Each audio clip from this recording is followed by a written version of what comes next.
No update. Just felt a little something in her groin, so we'll get it evaluated and see what happens from there. Right now, the WNBA is poised to blow up like a powder keg. Additionally, if the most recent rumors if the rumors circulating among the league's inner circles are accurate, we may have to postpone games and maybe was the most lucrative season in women's basketball history. We are discussing the nuclear a player strike as an option. Behind the scenes whispers have become yells due to audio leaks and private chats purportedly expose an increasing number of WNBA veterans who are threatening to quit if the Caitlin Clark circus doesn't instantly alter. These days, it's more than just rivalry and jealousy. Players believe the league is fostering a hostile work environment, and this has turned into a full-fledged labor crisis. Workplace by putting one novice ahead of the security, well-being, creativity, and legacy of the women who created. The past 28 years in this sport, the media is promoting a story about growing pains, but the truth? These insiders claim that there is a mutiny in the locker room. The claims imply that players are dissatisfied with what they believe as overt partiality, risky fan conduct, and a media apparatus that demonizes black women in order to support a white story of the savior. If these athletes decide to go on strike or boycott Caitlin Clark's games, the WWNE.E. public image would completely crumble, making it more than just a news item. For this reason, the league office is allegedly in a state of panic, attempting to contain a mutiny that has already spread to the court. Therefore, to comprehend how elite athletes are purportedly willing to forego their paychecks you must remove the layers of animosity that have been present in order to make a point against a 22-year-old rookie. Calcifying ever since Caitlin Clark announced her intention to enter the draft, there was no harsh foul in the beginning. It began with the perception that the league was prepared to completely change who it was in order to make quick money. When audio samples and screenshots started to circulate in private, the rumor mill went into overdrive. Forums, purportedly displaying players complaining about the unfair treatment of travel and security. WNBA greats like Diana Taurasi, Brittany Griner, and Aya Wilson have been squeezing for more than 10 years.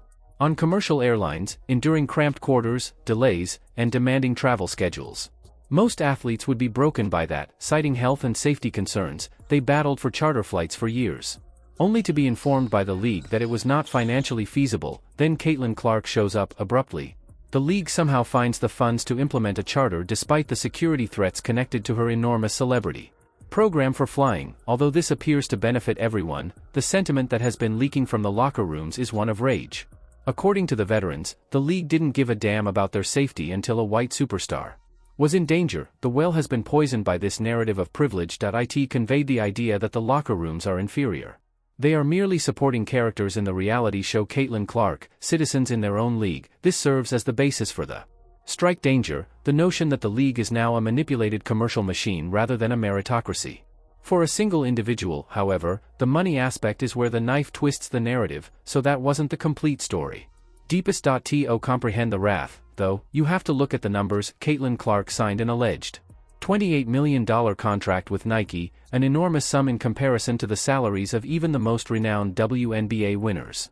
Although the players are aware that Nike and the WNBA are two different companies, the appearance of Clark entering, many were offended by the league's signature shoe contract before they had played a single professional minute.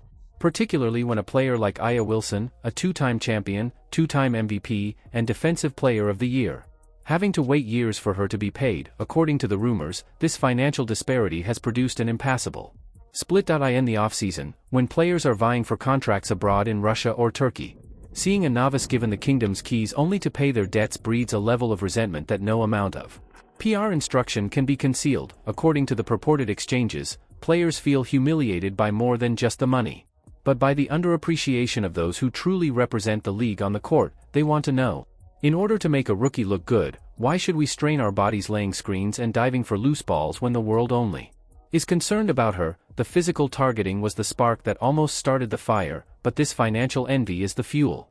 Something the media has been fixated on. The Kennedy Carter event was witnessed by all. It was the hip check that everyone heard. The entire world, for example, the sports world went crazy when Carter allegedly called Clark a BH and knocked her to the ground. However, what the leaked rumors make clear and what the mainstream media overlooked is that this wasn't a unique incident. Anger incident. It was purportedly a message from the enforcers of the league. There is conjecture that the veterans have implicitly agreed that rookie hazing should be intensified for Clark in order to humble her and her fans as well as to test her Base, however, the strike discussions are said to have been sparked by the reaction to that foul. Carter's demonization by National. The other players reportedly rallied after being labeled a thug by the media and subjected to thousands of offensive remarks online. All around her, additionally, they believed that the league did nothing to shield Carter from the discriminatory mistreatment she endured. From the new admirers of Clark.in, the strike hypothesis, this is an important point. According to reports, the players believe that the WNBA refuses to denounce the toxicity these new supporters bring, but they are delighted to accept their money. According to reports, the players are demanding, "Protect us from the mob if you want us to play." They believe that each time they are jeopardizing their reputation and mental well-being by playing defense against Clark because the Caitlyn cult will descend. With vitriol on them, the players now feel as though they are at war because of this us versus them mentality. Not only with a rival team but also with the fan base, and everyone would be shocked by what transpired next. Because there was no turning back when the media battle intensified the situation. Caitlyn Clark is being called by famous people like Pat McAfee a white bitch on live television was intended as a praise, but the rest of the league took it as a huge insult. And Stephen A. Smith's persistent criticism of the WNBA players for their jealousy. According to reports, this media narrative has forced the players into a corner. They believe that they are the bad guys regardless of what they do. If they prevail, they are intimidators. They are washed up if they lose. According to the leaked rumors, the strike threat is a means of take back control from the media. The reasoning is that you believe Caitlyn Clark is the sole important factor. Alright. Let's watch you broadcast a game in which there are 5 roster openings on the opposing team. It's a chicken game. The players are aware that the top-tier competition they offer is essential to the WNBA product. Clark is a gunman. However, she needs someone to filter for her, someone to pass to, and someone to protect her. If the combined skill of the Caitlyn Clark show turns into a solitary practice session, the WNBA chooses to abstain, and the league loses credibility. They are said to be prepared to use this advantage if the disrespect persists. You cannot tell this, so we also need to discuss the racial dynamics that are stoking this fire. Tale without them. Black women who have led the way in social justice have ruled the WNBA movements for many years. Their seasons were devoted to Breonna Taylor. For Brittany Griner, they battled. They now witness a fan base that they consider to be antagonistic to their own existence approaching the arena. The purportedly leaked conversations accentuate a profound feeling of betrayal. That the league is changing course to appeal to a population that doesn't honor the WNBA's culture. In many respects, the threat of a strike is a call for cultural respect. Athletes such as Angel Reese have become lightning rods in this conflict between cultures. Reese is frequently portrayed as the antagonist despite his outstanding performance as a rookie.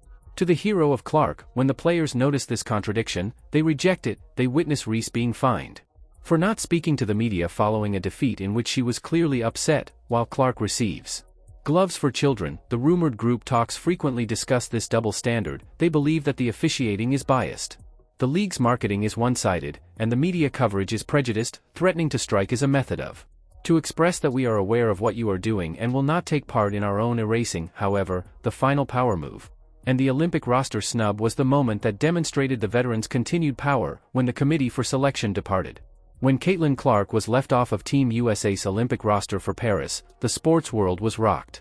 Supporters were furious and that it was a lost marketing chance. However, there are rumors within the league that this was a planned. Veterans made the decision. The senior players are thought to have made it known. If she shows up, it ruins the chemistry. It was said that they opposed the circus in Paris. They weren't interested in every practice to focus on Caitlyn. They didn't want Caitlyn to be the focus of the bus rides. They demonstrated that merit and tenure by keeping her off the team still have greater significance than hype. In a sense, it was a gentle strike, a refusal to allow the marketing apparatus to invade the most hallowed. The Olympic team is the haven of women's basketball, but the veterans' success simply made the hostility worse from the Clark supporters, which has caused the players to become even more defensive and more likely to take extreme actions like the purported league-wide walkout. Every interaction is tense. When Clark is knocked, you can see it down, and nobody comes to her aid. It's visible in the bench's side eyes. You hear it in the media after the game conferences where athletes won't bring her up. The rumors about the leaked audio are merely an expression of reality that takes place every night in 4K resolution. The league is attempting to treat a wound that needs to be operated on. They are attempting to concentrate on the basketball while also fining players and making remarks. However, there is no denying the human component. These women are fierce competitors who have devoted their life to a sport that disregarded them for many years. And now that the spotlight has finally arrived, it is shining on someone else. The psychological consequences of it cannot be emphasized enough. A league that is expanding too quickly for its own infrastructure is the cause of the strike rumors. The athletes desire greater compensation, travel, and treatment, and they